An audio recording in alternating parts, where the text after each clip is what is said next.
إن الحمد لله نحمده ونستعينه ونستغفره ونعوذ بالله من شرور أنفسنا ومن سيئات أعمالنا. إنه من يهده الله فلا مضل له ومن يضلل فلا هادي له، وأشهد أن لا إله إلا الله وحده لا شريك له، وأشهد أن محمدا عبده ورسوله. المشاهدون الأعزاء في كل مكان، السلام عليكم ورحمة الله وبركاته. ومع برنامج محكمات نقف اليوم بإذن الله تعالى مع آية في كتاب الله تبارك وتعالى قد اشتملت على جملة من المحكمات الكبرى في كتاب الله عز وجل، وهي في سورة الأعراف الآية 33 من سورة الأعراف. أعوذ بالله من الشيطان الرجيم.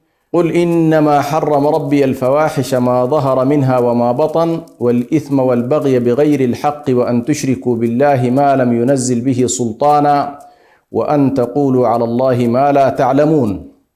هذه الآية في سورة الأعراف جاءت بعد قول الله تبارك وتعالى وقد سرد فيها مسألة التحليل والتحريم. وقد كان أهل الجاهلية يقومون ببعض القضايا التي تتعلق بالحلال وبالحرام، وقضايا تتعلق بالإشراك بالله تبارك وتعالى، وفي كل ذلك إنما يخوضون بأهوائهم لا بهدى الله سبحانه وتعالى المنزل عن طريق الوحي. فكانوا يحرمون بعض الأشياء، بعض المآكل، بعض المشارب، بعض الطيبات. فكان الرد من الله تبارك وتعالى: قل من حرم زينة الله التي أخرج لعباده والطيبات من الرزق.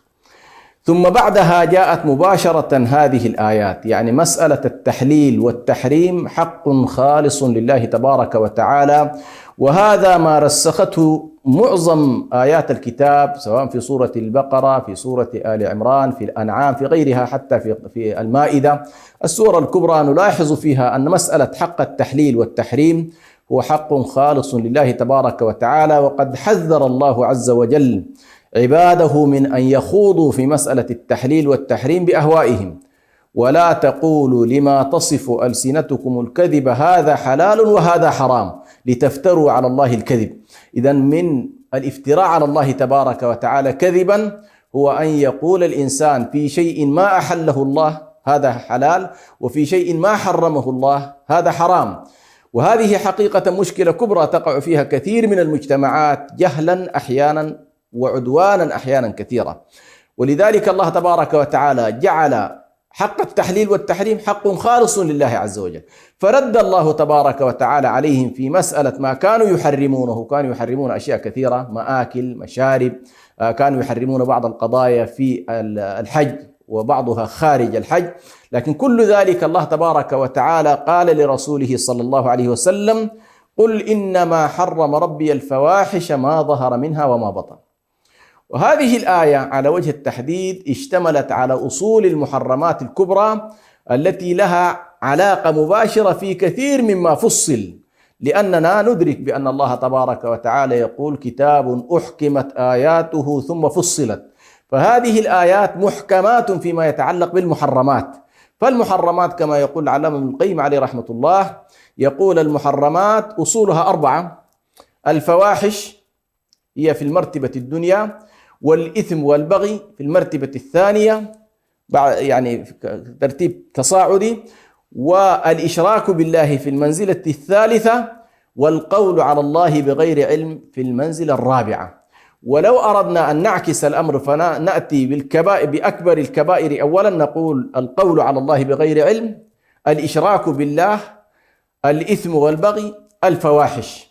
هذه هي الأصول. ولو أردنا بعد ذلك أن نلاحظ كثير مما يمكن أن يدرج في التفاصيل ستدخل إما في الفواحش، وإما في الإثم والبغي، وإما في الإشراك بالله، وإما في القول على الله بغير علم. نلاحظ أن الله تبارك وتعالى ابتدأ هذه الآية بقوله: قل إنما حرم ربي الفواحش. وهنا نلاحظ بأن الجاهلية كانت أحيانا تقول ما ليس بفاحش، تقول بأنه فاحش، أو بنفي الفاحش عما هو فاحش، أو بأنها تقول إن الله أمرنا بالفواحش. قل إن الله لا يأمر، الله تبارك نفى عن نفسه أنه يأمر بالفواحش. ما أمر الله بفاحشة في مسيرة التاريخ البشري وفي الرسالات كلها. وبالتالي القول على الله بأن الله يأمر بالفحشاء أو يأمر بالمنكرات أو يأمر بالإشراك بالله، هذه كلها من الأشياء المنفية. ولذلك الله تبارك وتعالى هنا ابتدأ بالفواحش. والفواحش في لغة العرب تعني كل ما فحش وعظم إثمه من الكبائر. فيمكن أن يكون هنالك قول فاحش، وأن يكون هنالك فعل فاحش، وأن تكون هنالك صفة فاحشة. ولذلك كل ما يندرج تحت صفة الفواحش الله تبارك وتعالى حرمها. لكن هنا أميل إلى أن الفواحش تحديدا في هذه الآية كأنما المقصود منها فواحش الرذائل المتعلقة بالزنا واللواط والسحاق وإتيان والزواج من زوجات الآباء واتخاذ الأخدان إلى غير ذلك مما له علاقة بالعلاقات غير المشروعة بين الرجال والنساء، أو بين الرجال والرجال، أو بين النساء والنساء، سواء كانت هذه الفواحش ظاهرة كما هي حالات البغاء التي كانت تعرف في الجاهلية ينصبن الرايات، وكما هي كذلك حالات الأندية الليلية أو النوادي الليلية التي تشتهر في زماننا هذا، وكما هي دور العراة كما يقولون في الواقع المعاصر. على كل الفواحش الظاهرة المعلنة التي لا يختبئ ولا يختفي أصحابها. والنوع الآخر، لأن البعض قد يفهم بأن الفواحش تحرم فقط إذا كانت ظاهرة للناس، ولكن إذا كانت مخفية ولم تظهر للناس فإنها تكون حلال. لا، الله تبارك وتعالى مسمى الفاحشة سواء كان زنا أو لواطا أو مساحقة أي اتصال المرأة بالمرأة، أو كان على سبيل اتخاذ الأخدان أن يتخذ الرجل امرأة خليلة له وخدنا، وتتخذ المرأة خدنا لها على سبيل المصاحبة المستمرة في العلاقات غير المشروعة، أو البغاء بأن تكون هنالك امرأة تتخذ من الفواحش مهنة لها.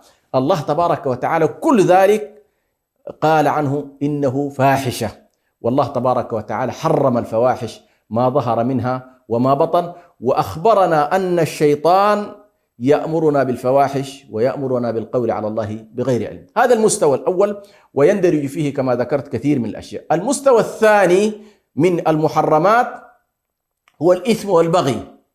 الإثم والبغي هنا يمكن أن نقول بأن كل ذنب ما عدا الفواحش، هنا الفواحش لأنه أفردت، وما عدا الإشراك بالله تبارك وتعالى والقول على الله بغير علم يدخل معنا في هذا المستوى الثاني.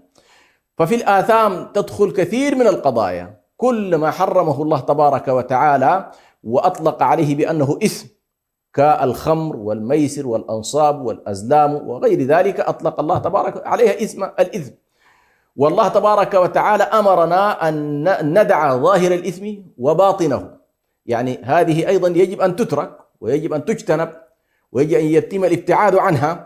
ولكن يمكن أن نلفت إلى ملحظ قد يكون خفيا، وهو أن الآثام ربما تتعلق بالذنوب التي تكون بين العبد وربه، والبغي قد يكون بين العبد والعبد، يعني ما تعلق من ذنوب بحق الله تدخل في الآثام، وما تعلق في البغي وما تعلق في العدوان على الأنفس والأموال والأعراض يدخل في البغي. وبالتالي البغي والعدوان يتعلق بحقوق العباد، والآثام تتعلق بالذنوب التي هي لها علاقة بالله والإنسان. إذن هنا اشتملت الفواحش، أفردت لأهميتها، وكان يمكن أن تدخل في الآثام لأنها أيضا من الآثام، لكن الله تبارك وتعالى خص موضوع الفواحش لأهميته ولأنه يبتلى به كثير من الناس، وهي ظاهرة على كل إنسانية ممتدة عبر تاريخ البشرية، فأفردها الله تبارك وتعالى وسماها بالفواحش. ثم قال الإثم والبغي، والله عز وجل يقول وتعاونوا على البر والتقوى ولا تعاونوا على الإثم والعدوان، فجعل الله تبارك وتعالى كل العدوان في مقابل البر وكل الإثم في مقابل البر، فكل ما هو بر يقابله الآثام، والإثم والبغي بغير الحق. إذا نلاحظ هنا في البغي يدخل الأعراض وتدخل الأموال، يعني العدوان على الأموال، العدوان على الأعراض، العدوان على الأنفس إلى غير ذلك، حتى القتل وغيره يدخل في البغي، فالله تبارك وتعالى جعلها أيضا هذه من المحرمات. ثم ثلث بقوله تبارك وتعالى وأن تشركوا بالله ما لم ينزل به سلطانا. والإشراك بالله تبارك وتعالى واضح معلوم تحدثنا عنه كثيرا في حلقات هذا البرنامج. قل إنما حرم ربي قل تعالوا أتلوا ما حرم ربكم عليكم ألا تشركوا بالله شيئا وقضى ربك ألا تعبدوا إلا إياه إلى غير ذلك من آيات أن تجعل لله تبارك وتعالى ندا تعبده أو تستغيث به أو تتوكل عليه أو ترجو منه النفع والضر أو تعتقد بأنه سيكون وسيطا بينك وبين الله. كل ذلك يندرج في الإشراك بالله تبارك وتعالى. أخيرا ختمت الآية بأكبر محرم كما يقول العلامة ابن القيم عليه رحمة الله، وهو القول على الله بغير علم، لأن هذه الآية تحديدا جاءت كرد مباشر للذين يقولون على الله بغير علم. يقولون على الله بغير علم في ذاته، كأن يقولوا مثلا أن الله ثالث ثلاثة، أو أنهم يجعلون الله تركيبا من الأب والأم والروح القدس، أو يقولون بأن الله اثنين كما تذهب إليه بعض الديانات أو بعض الاتجاهات الوضعية أو الدينية التي تقول بأن للكون إلهين، إله الشر وإله الخير.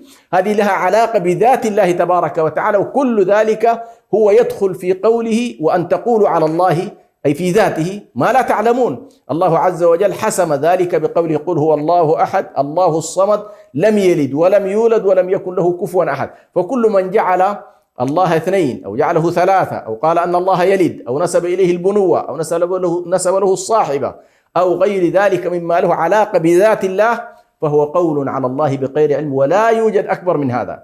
فهذا النوع من الكفر أكبر من الإشراك بالله تبارك وتعالى. ويدخل كذلك أن يقول الإنسان عن الله عز وجل في أسمائه وصفاته ما لم يقله الله تبارك وتعالى، فأن تسمي الله بغير اسمه أو تصفه بغير صفته أو تصفه بما لا يليق به جل جلاله أو تنفي عنه ما هو من صفاته تبارك وتعالى. كل ذلك يدخل في القول على الله بغير علم.